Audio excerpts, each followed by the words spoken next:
I'm Nicole Tyson, and you're watching I'm Making It Happen. And today we have the pleasure of talking to Kendall Christopher Henry, aka KC. He says it's just 2 letters. And he's with FIBA. FIBA is the World International Body of Basketball. We're going to talk about his refereeing accomplishments and skills, in addition to how he's able to balance being an educator. So thank you so much, Kendall, for being with us today. It's my pleasure being here with you, Nicole. So tell me a little bit about how you even got involved with the whole refereeing, because I think it's amazing. Every time I see you on Facebook, we just put out there, you're always in some other country and you're, on the national screens. Yeah, making it happen. I started scorekeeping for Claudio Marco School basketball team, doing some volunteer work. And I did it for like 3 years. I started to learn the basketball rules and the signals of the officials when they come to the table. And then I started to get interested and wanted to learn more. Then I spoke to a senior member of the St. Croix Basketball Referee Association named Hank Jones. Okay. And I didn't actually do a game until like 3 weeks into training.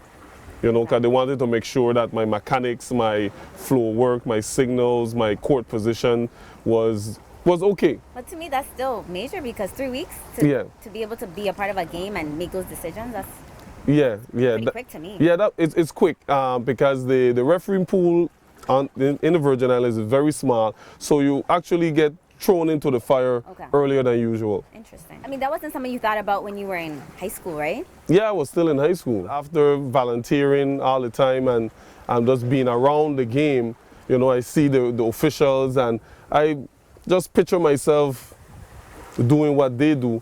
And I didn't know it would have taken me where I am today. Not thinking that I would have been on the world international stage. Yeah, so let's talk about that. So where are you today? This summer, what were some of the places that you went to, and how was that experience? In 2015, I had the pleasure of being nominated to go to the CBC Games, which is the Caribbean Basketball Confederation Senior Men Championship. What country was that? That was in the BVI, Tatola. Then after that, I was nominated again to represent the Virgin Islands in Edmonton, Canada, where I went to the FIBA America Pre-Olympic Championship for women. But explain what the FIBA Americas is. In FIBA, we have 5 zones. We have FIBA America, we have FIBA Europe, FIBA Asia, FIBA Africa, and FIBA Oceania. FIBA America is formed with North America, Central America, South America, and the Caribbean. So those are the places that you're able to travel to within that group? Not necessarily. If you are nominated, you could go to referee in FIBA Asia, FIBA Europe. It depends on the type of nomination that you receive, because it's not as easy as people think. Oh, they just nominate you and you go to referee. We have to take a test. Really? Every 4 years, we have to recertify.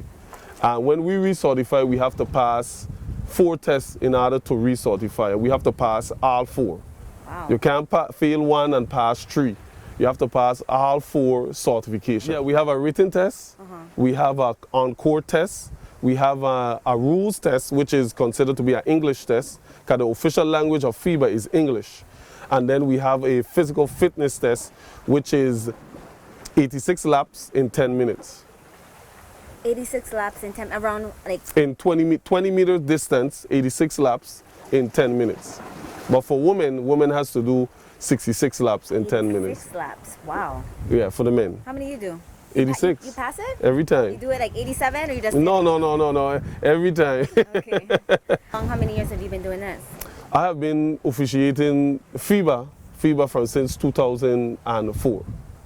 Okay, so you've gone and you have to recertify a couple of times. Yeah. You're making the cut every time. Awesome. So let's get back to, how do you get nominated? Well, FIBA America referee director Geraldo Fontana nominates you. He sends a letter to the federation asking your availability, if you're available for these dates to come to represent your country. And that's another thing. We go to represent the Virgin Islands. Awesome. I'm not going there to represent Kendall Henry.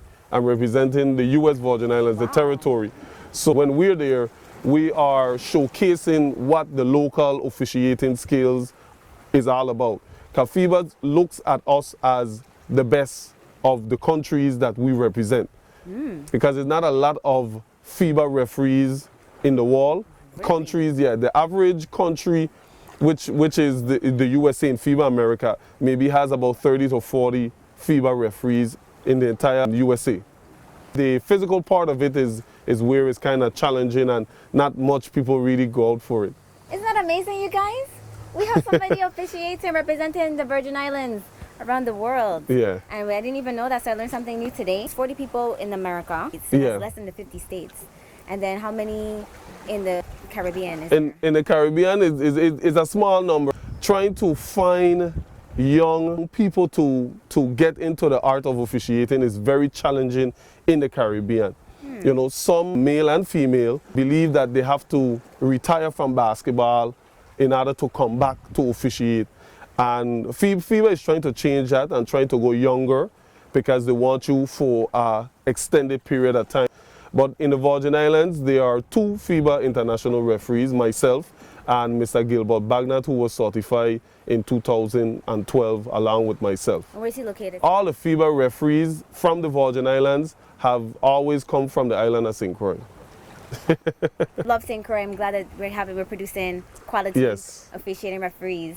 Yes. So tell us, if somebody is interested, like we might have some young people watching, and you say you're trying to get younger individuals to be involved, and that's amazing. You make money, right? Yeah, Doing it. yeah. So how can they get involved in this? Well, you could contact me. I am the technical director for the St. Croix Basketball Official Association. We train on Sunday. I am willing. My schedule is very flexible to train and to prep the next Kendall Henry. You hear that, guys?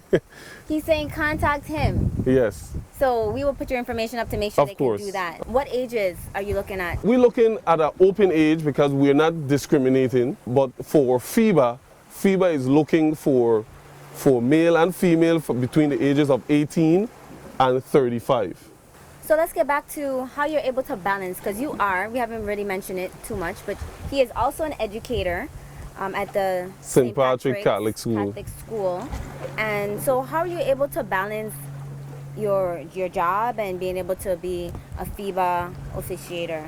Well, it's difficult sometimes, but I have a great administrator down at the school that allows me to go out and pursue this other career and then come back and still share my information with the students and faculty of St. Patrick's School. You have basically the best of both worlds. Yeah. That's why I want to, express that people can have the best of both worlds sometimes. Yeah.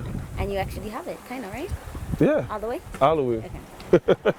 At this time, I have been to 27 international competitions. In 2010, which is my greatest, well, I would say my greatest up to now, was when I was nominated to the World Championship. Wow. What is That was in Toulouse, France. I was there for 10 days. Nice. It was the first ever junior under 17 junior world championship for women. And it was very interesting because, and I was very honored to be selected and nominated to go, because up to this point, I am the only Virgin Islander to be nominated to a world championship. So tell me, why do you think that is? I mean, I know you're amazing. We've been friends for a while, but how is that? How did you position yourself to be able to be in this position? Well, it's all about training and making sure that you are in the right place at the right time. So how do you make that? How do you make sure of that? Well, when you go to tournaments, you always make sure to showcase yourself. I know everybody comes to see the game and to cheer on their favorite team, but us as officials and keepers of the game, we also have to showcase who we are as a person, who we are as an official, because we are being judged and we're being critiqued from our referee manager. Really? That's an interesting thing. So you're promoting yourself. Yes, so yes. Do you have any, like an agent, or you just know how to do it on your own? Well, we do it on our own and with the help of some of the more senior guys. The reason why I've been so successful and having the opportunity to travel so much, because from the period from 2008 to 2012, I was the only FIBA certified referee in the Virgin Islands. So I was traveling 4 or 5 times a summer. Nice. So I had the opportunity to sharpen my skills, work on my skills, develop my talent, keep training, because at that time it was only me alone. So I had to make sure I was ready on the point every time they called. Yeah. That's always my key thing. Always be prepared, because you never know when they're gonna call. Right. How do you stay prepared? I train. Is that when we were doing that exercise? Yeah, yeah. What was that? Shanti? Insanity. That was part of your stay prepared? Of course, Okay. of course. What else? I ride bike, I power walk mornings and afternoon. Every day? Every day from Mondays to Friday. Okay. I go to the beach, I swim a little. You know, you always have to be prepared. Nice. Well, I'm excited, guys. I mean, it's something I learned. I hope everybody else is learning as much as I am, because I know you was refereeing, but I didn't realize how intense and involved it is. Yes. And that there's opportunities for individuals, not just in America, but we have here. And there's so many things that in the Virgin Islands where we're sending our young kids, they say that there's no opportunities, but look, you saying there's an opportunity for that. And they can make money doing it. Yeah. And so even if they're younger than 18 and they're interested to get involved, do you have a camp or something that you... Well, we meet at every Sunday at one of the local gyms here in St. Croix, and you could come as young as you want, because... So tell me one of your worst game that you experienced, and what are the feelings in that moment, because you cannot come out of that moment. You have to keep on going. So how are you able to keep pushing it even when you're feeling the pressure? Well, I would tell you my worst tournament that I felt that it was my worst tournament was in 2010. The same year I went to the World Championship. That year I had 4 tournaments. I went to Bahamas, from Bahamas, came home for 2 days, went to San Antonio, Texas for the FIBA America Men's Under 15 Championship. From there, came home for 1 day, went to Santo Domingo for the Central Basket Senior Men, and from there I came home for 2 days and went straight to France. But while I was in Texas, that was my first time officiating young boys. The young men, they were just moving and they were just running, and I just couldn't catch my feet, you know. So I felt like I had a bad tournament, you know. Every time I go on the court, every time I realized I was doing something that wasn't accepted, you know. And by your standards or by... No, by our technical director standard. Okay. And, you know, but I had to overcome it. And I used that tournament because I had 2 more to go. Wow. So I couldn't dwell on that one tournament, or else it would have affected me in the other 2. You know, so that's how were you able to not dwell in it? Because sometimes people get so focused on, oh, whoa, I did so bad, and they can't get out of it. How are you able to pick yourself up and say, look, I don't have time for this. I got to keep it moving. How are you able to do that? After that tournament, talking to more senior officials, talking to my friends, talking to family to overcome this mental strain, you know, and that's where you find yourself improving and getting better in your career. So you use your support network to also help you. Overcome the hurdles. Yes. Well, that's amazing, because I mean you're making it happen in this arena. Yeah. You know, through the good, through the bad, and that's basically what we're trying to express. Is that, you know, it's never easy. It's not going to be 100 all the time. No. But you can still make it happen despite the mistakes. And is there anything you want to share with those who are viewing and listening about pursuing their dreams and how that they can make it happen? Well, I mean, from my standpoint, you know, you always have to go for your dream. Everything that you pursue, do your best. Give your all, because eventually you're going to become successful and you're going to get to the top. That is what it's all about. Kendall, Christopher Henry making it happen in the FIBA arena. Definitely, he said, get in contact with him. Anyone is interested, anyone that knows some children that are open to different careers, this is the man to contact. Thank you so much for your time, Kendall. Definitely proud of you. Congratulations. Looking forward to more amazing things from you. And thank you for watching. I'm Nicole Tyson. And as always, look forward to the next I'm Making It Happen interview. My name is Kendall Henry, and I am making it happen. Are you?